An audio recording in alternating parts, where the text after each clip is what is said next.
మన తెలుగు రాష్ట్రాల్లో రాయలసీమ అనే ఒక ప్రాంతం ఉంది. ఆ రాయలసీమ ఇంకా అభివృద్ధి కాని జిల్లాలో ఒకటిగా ఉంది.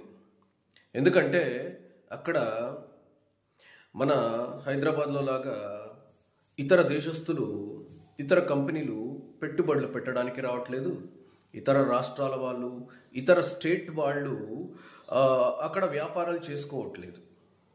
ఇప్పటికీ అక్కడ నాయకులు దండం పెడతాను, రండి ఇక్కడ పెట్టుబడులు పెట్టండి, ఇక్కడికి వచ్చి వ్యాపారాలు చేసుకోండి, ఇతర స్టేట్ వాళ్ళు, నార్త్ వాళ్ళు కానీ ఎవరికైనా వచ్చి ఇక్కడ వ్యాపారం చేసుకోండి అని ఇప్పటికీ దండం పెట్టి వేడుకుంటూ ఉంటారు. అక్కడ ఉద్యోగ అవకాశాలు లేవు. ఎందుకు లేవు? ఇక్కడలాగా హైదరాబాద్లో లాగా అక్కడ పెద్ద పెద్ద కంపెనీలు లేవు. అక్కడ రకరకాల వాళ్ళు వచ్చి అక్కడ వ్యాపారాలు చేసుకోవట్లేదు. అందుకే అక్కడ ఆర్థికంగా ఇంకా అభివృద్ధి కాలేదు. మరి ఈరోజు ఈ తెలంగాణ గో బ్యాక్ అంటున్నారు. మళ్ళీ ఈరోజు మార్వాడీల్ని గో బ్యాక్ అంటారు, ఆల్రెడీ తెలుగు వాళ్ళని గో బ్యాక్ ఆంధ్ర వాళ్ళని గో బ్యాక్ అన్నారు.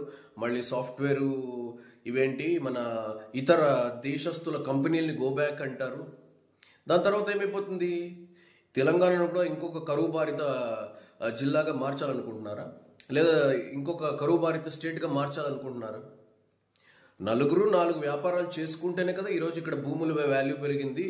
గచ్చిబౌలిలో బండరాళ్ళున్న ఏరియాలు 100 కోట్లు ఎలా పలుకుతున్నాయి? బండరాళ్ళున్న మొత్తం అడవి, బండరాళ్ళున్న కొండలున్న గచ్చిబౌలి ఈరోజు 100 కోట్లు, 1000 కోట్లు భూముల రేట్లు ఎలా పెరిగాయి? ఎందుకంటే అక్కడ లక్షల కోట్ల వ్యాపారం నడిచే ఇతర దేశాల కంపెనీలు నడుస్తున్నాయి కాబట్టి. మరి అందరినీ గో బ్యాక్ పంపించేద్దాం, మనకు ఉద్యోగ అవకాశాలు లేవు కదా. అలాగే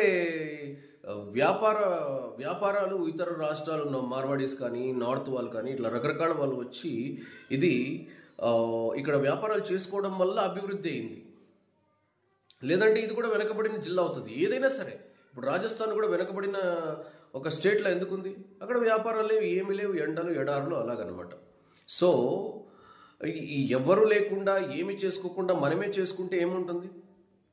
ఈరోజు కోటిలో దొరికే 150 లేదా చార్మినార్లో దొరికే 100 రూపాయల సరుకుల వల్ల మన హైదరాబాద్ డెవలప్ అవ్వలేదు కదా.